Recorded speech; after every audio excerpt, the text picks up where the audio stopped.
एक बार की बात है, सोनू और नीलम नाम के दो भाई बहन थे जिनकी बीमार दादी उनके साथ रहती थी।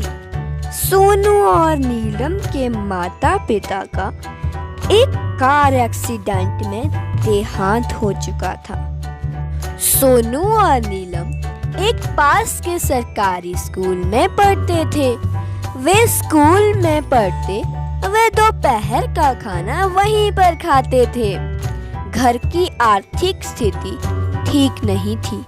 माता पिता के देहांत के बाद दादी के पास जो जमा पूंजी थी उससे घर का जैसे तैसे गुजारा चल रहा था।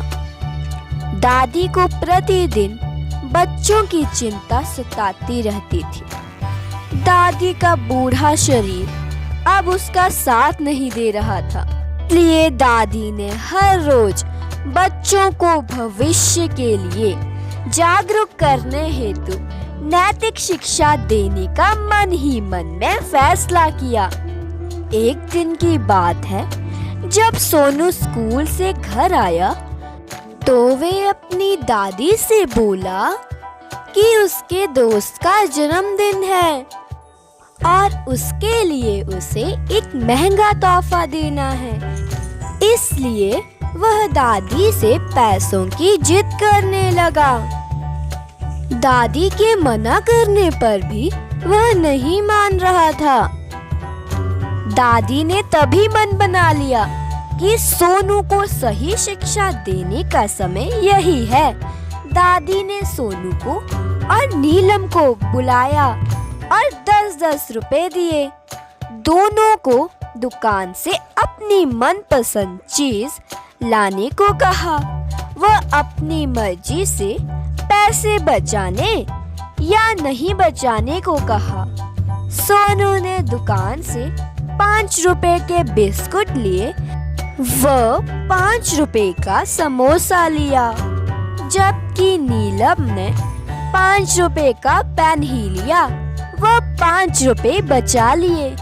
दादी ने दोनों को बुलाया। वह दोनों को समझाया कि समझदारी किसने दिखाई है। दादी ने कहा, नीलम ने आवश्यकता की वस्तु अर्थात पेन खरीदकर 5 रुपए बचाकर समझदारी दिखाई है, जबकि सोनू ने पूरे पैसे खर्च कर दिए, वो भी उन वस्तुओं पर जो लंबे समय तक नहीं टिक सकती। दादी ने कहा कि मैं बूढ़ी हूँ, वह पता नहीं कब मेरा शरीर मेरा साथ ना दे और मैं इस दुनिया को अलविदा कह जाऊं। इसलिए बच्चों, अगर तुम्हें जीवन में कामयाब होना है तो आज से ही सोच समझकर खर्च करना होगा। फालतू के खर्चों से बचना होगा। जो पैसा बचाओगे वो कल को आपके ही काम आएगा। सोनू और नीलम दादी की बात को अच्छे से समझ गए और पैसों की बचत करने लगे। शिक्षा, हमें फिजूल खर्च नहीं करना चाहिए और पैसों का सावधानी से उपयोग करना चाहिए। अगर वीडियो पसंद आया हो तो please like, subscribe and share the video.